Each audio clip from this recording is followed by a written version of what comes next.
ইরানের প্রতিরোধ, ইসরায়েলের আতঙ্ক, সবকিছুর পেছনে যেন একজন মানুষের নীরব মস্তিষ্ক। ইরান ইসরায়েল যুদ্ধে তেহরানের ছোড়া একের পর এক মিসাইলে যখন ধ্বংসযজ্ঞে পরিণত তেল আবিব, তখন বারবার একটা প্রশ্ন উঠে আসে, ইরান এত নিখুঁত ও পরাক্রমশালী মিসাইল কিভাবে বানালো? কার মেধা ও বুদ্ধিমত্তায় ইরানের এই মিসাইল বিপ্লব? তাকে চিনতে সবাই ভুল করলেও ভুল করেনি ইসরায়েলি গোয়েন্দা সংস্থা মোসাদ।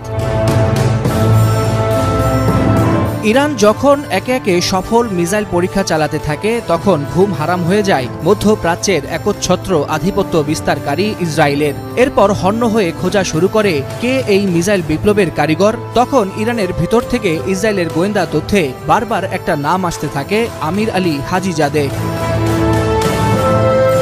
কে এই ব্যক্তি, কিভাবে তার হাতে বদলে যায় মধ্যপ্রাচ্যের শক্তির ভারসাম্য, কিভাবে তাকে মোসাদ খুঁজে পেল, এ নিয়ে বিস্তারিত থাকছে আজকের এই প্রতিবেদনে।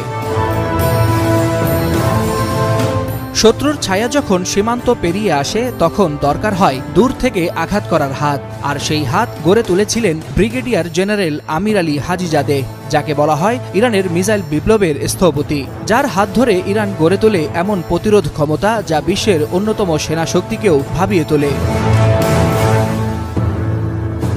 1980 সালের ইরান ইরাক যুদ্ধ। মাত্র 19 বছর বয়সী তরুণ হাজিজাদে তখন একজন স্নাইপার। অংশ নিয়েছিলেন ভলফোজার 8, কারবালা 4 ও 5-এর মতো বড় বড় অভিযানে। সেই তরুণ স্নাইপার কেবল যুদ্ধের যোদ্ধা হননি, বরং তিনি হয়ে ওঠেন যুদ্ধ কৌশলের একজন দার্শনিক। ইরান ইরাক যুদ্ধ শেষে তিনি যুক্ত হন আইআরজিসির অ্যারোস্পেস বিভাগে, হয়ে ওঠেন শহীদ হাসান তেহরানি মোগাদ্দামের ছাত্র, যিনি ইরানের মিসাইল কর্মসূচির জনক হিসেবে পরিচিত। সেই ধারার যোগসূত্র হয়ে হাজিজাদেহ এগিয়ে যান আরও বহুদূর। তিনি নিজের মতো করে ইরানের মাটিতেই গড়ে তোলেন আধুনিক ক্ষেপণাস্ত্র প্রযুক্তি। 2010 সালে সরাসরি আইআরজিসির অ্যারোস্পেস ফোর্সের নেতৃত্ব পান হাজিজাদে। তার অধীনে ইরান গড়ে তোলে ভয়াবহ দূরপাল্লার ক্ষেপণাস্ত্র বাহিনী। সিজ্জিল, খোররাম শাহের, খাইবার শেকান, এমাদ, ফাতাহ 1 ও ফাতাহ 2, এই সব নামই যেন ইসরায়েলের জন্য ছিল এক একটি দুঃস্বপ্ন।